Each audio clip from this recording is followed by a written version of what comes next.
Hi, I'm Ken Miller with the National Academy of Sports Medicine, and I'm here with Carolina Ray of C-Ray Performance, and we're at the training station here in Alameda, California, and this video is going to be about a movement preparation for a novice runner. When I say novice runner, not just a runner who is new to running, but maybe a runner who is starting to implement a strength conditioning or a fitness training plan to complement their running outside. So we're going to start off with a little bit of foam rolling. We're getting into a stretch, go into a balance, as well as a plyometric. And right here we have Carolina already on a Hyper Ice Viper, and she is getting the glute medius, glute max, and mostly the piriformis is what we're trying to work on as far as getting those hip rotators to relax a little bit. With repetitive motions, one of the things that tends to get tight are hip rotators, especially when you combine that with prolonged sitting. That's an area that you do want to address. So in that spot, she's been on there for a little bit, and she's going to be basically looking for a relaxation, a decrease in tension. So she found a spot, a tender area. She wants to sit there until she's got about a 50 to 60% decrease in tension, and then once that happens, we can add in a little bit of mobility technique to it. So while she's still on that same spot, you'll see here that she's guiding that knee out and bringing it back in, and that way we're kind of moving the tissue on top of the Viper there. And then once she gets a few reps of that, then she can go ahead and do what we call a little scrubbing. So she's just applying a little bit of cross friction onto the Viper, and just again, more or less just trying to get that tissue to mobilize a little bit. So once we do that and assume that we get that on the other hip, now it's time to get a static stretch. So as a novice base or a beginner program, where the goal typically is going to be about stabilization, optimizing posture and postural endurance.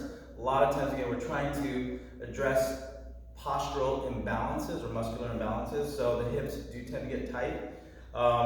So what we're going to do here for a piriformis stretch, we're going to put her right ankle on her left quad. Now, keeping her low back flat on the ground, she's just going to go ahead and support the lower part of that knee, and then she's going to pull it up and across. So that right knee is going to come up towards that left shoulder as far as she can, as long as she's feeling a little stretch across that back pocket. Now, the one thing we want to be aware of is some people, again, if they're tight in the front of the hip, they might be inclined to feel a little bit of a pinch in the front. So one, if they can pull up and across as far as they can, feel a little bit of tension, a little tissue tension in that back pocket of that right hip, and not go as far as she can without feeling that pinch. But if she feels it along the way before she feels the stretch, we might need to do a little bit of corrective work to loosen up the front of the hip, which might mean self-myofascial technique on the front, kneeling hip flexor stretch like I'm doing right now.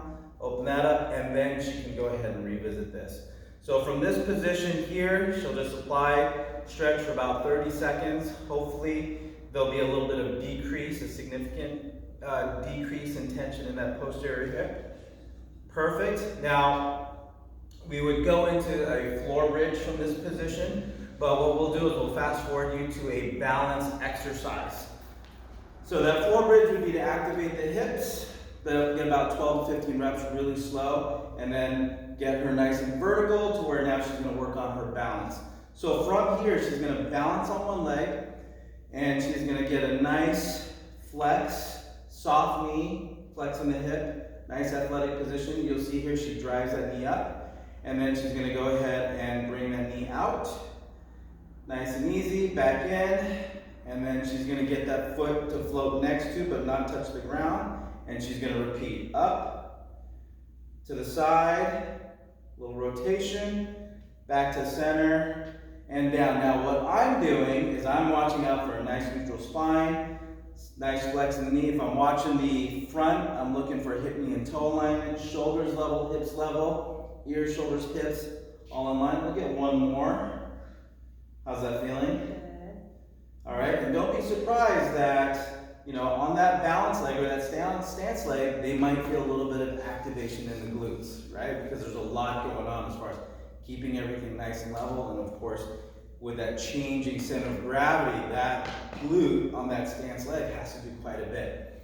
Now for a little bit of plyometric work, we're going to do a split squat jump with stabilization. Again, that's a split squat jump with the stabilization. So we might have started here with a squat jump, feet level or feet even, and jumping up and holding, but to add a little variation, we're just going to split squat her. And from here, I can watch hip, knee, and toe, stay in line, and then I'm just going to have her jump. Good swing, hold 2 to 3 seconds, and then she's going to go ahead and repeat. Up, down, stick the landing, make whatever adjustment you need to make. Again, if this is the first time doing it, you might get a little wiggle waggle in there. Good, foot nice and flat, landing on the ball of the foot, on that back leg. Good angle at the trunk and the shin. Perfect, and relax. All right, so as far as incorporating a movement prep strategy, we really want to consider what's happening with the lower body. So this movement prep, again, is biased more towards that novice or that beginner client who's trying to implement stabilization strategies into their workout program. So if you haven't incorporated a movement prep strategy for running specifically, give this a try. Or if you're already doing something but haven't tried this sequence just yet, put this into your program, give it a whirl, and let us know how you like it. So we know you're going to feel a little bit different if you're trying this and you haven't done it before, just because of what it does for the hips as far as recruitment, range of motion, and all that good stuff. So let us know how you like it. Thanks for watching and be safe.